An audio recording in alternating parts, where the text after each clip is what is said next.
વડોદરામાં drainage project પર ઉઠ્યા સવાલ, કામમાં ધીમી ગતિ અને બેદરકારીના આક્ષેપ।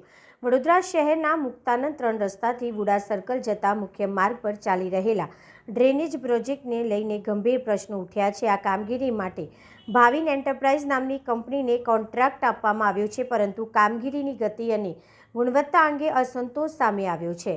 આજરોજ સામાજિક કાર્યકર કમલેશ પરમારે સ્થળ પર જઈ જાત તપાસ કરી હતી। તેમની મુજબ કોન્ટ્રાક્ટર દ્વારા કામ ખૂબ જ ધીમી ગતિએ ચાલી રહ્યું છે, તેમજ અનેક બેદરકારીઓ પણ નજરે પડી હતી। કેટલાક સ્થળોએ જૂના પાઇપો વપરાતા હોવાના આક્ષેપ કરવામાં આવ્યા છે। વધુમાં ગટરના મળમૂત્રવાળા પાણી સીધા વિશ્વામિત્રી રિવરમાં ઠાલવાતું હોવાનું પર્યાવરણ માટે ગંભીર ચિંતાનો વિષય બન્યો છે।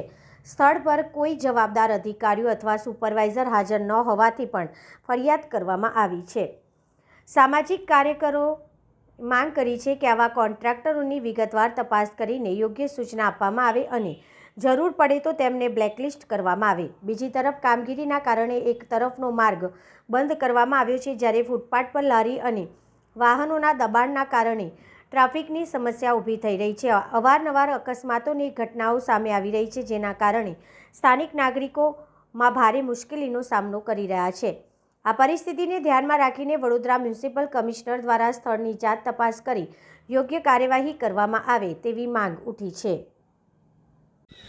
વડોદરા શહેરમાં આવેલ જે મુક્તાનંદ 3 રસ્તાથી જે કારેલીબાગ વુડા સર્કલ જવાનો જે મુખ્ય માર્ગ છે, હાલમાં ડ્રેનેજની કામગીરી ચાલી રહી છે।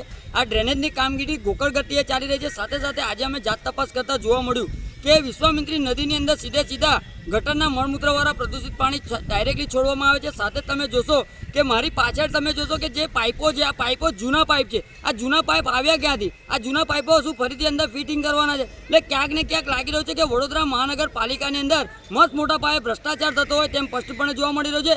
સાથે સાથે મ્યુનિસિપલ કમિશનર દ્વારા વારંવાર તમામ કોન્ટ્રાક્ટરોને સૂચનાઓ આપવામાં આવી છે કે વહેલી તકે કામગીરી પૂર્ણ કરવાની, પરંતુ હાલમાં અમે જાત તપાસ કરી ત્યારે જોવા મળ્યું કે અહીંયા ગાડી કોઈપણ જાતની કામગીરી ચાલતી નથી। એટલે ક્યાંક ને ક્યાંક લાગી રહ્યું છે કે પ્રજા તમામ રીતે ત્રાહિમામ પોકારી રહી છે। આજે તમે જોશો કે આજે એક સાઈડનો રોડ બંધ કર્યો છે। આ રોડને બંધ કરવાના કારણે અનેક અકસ્માતો થતા હોય છે, સાથે સાથે ટ્રાફિક જામના દ્રશ્યો સર્જાતા હોય છે। જો કદાચ માનનીય વડાપ્રધાન સાહેબ જો આ રૂટ પરથી પસાર થવાના હોય તો ચોક્કસથી તાત્કાલિક ધોરણે યુદ્ધના ધોરણે કામગીરી પૂર્ણ થઈ શકે છે, પરંતુ ક્યાંક ને ક્યાંક લાગી રહ્યું છે કે વડોદરા શહેરના નાગરિકોને આ હેરાનગતિ કરવાનું આ એક ષડયંત્ર છે। ત્યારે અમારી ખાસ માંગણી એક જ છે કે જો આ કોન્ટ્રાક્ટર ગોકળ ગતિએ કામગીરી કરતા હોય તો આવા કોન્ટ્રાક્ટરને તાત્કાલિક ધોરણે સૂચના આપવી જોઈએ, અને કદાચ જો ભ્રષ્ટાચાર જોવા મળતો હોય તો ચોક્કસથી આવા કોન્ટ્રાક્ટરોને બ્લેકલિસ્ટ કરવા જોઈએ તેવી અમારી માંગ છે। જી કમલેશભાઈ, પાણીની લાઈન પણ વિશ્વામિત્રીમાં છોડવામાં આવી છે, શું કહેશો એને? ચોક્કસથી વડોદરા શહેરમાં વિશ્વામિત્રી નદી શુદ્ધિકરણ માટે લાખો ને કરોડો રૂપિયાનો ખર્ચ કરવામાં આવે છે, પરંતુ ક્યાંક ને ક્યાંક લાગી રહ્યું છે કે વડોદરા મહાનગરપાલિકામાં બેઠેલા જાડી ચામડીના મગરો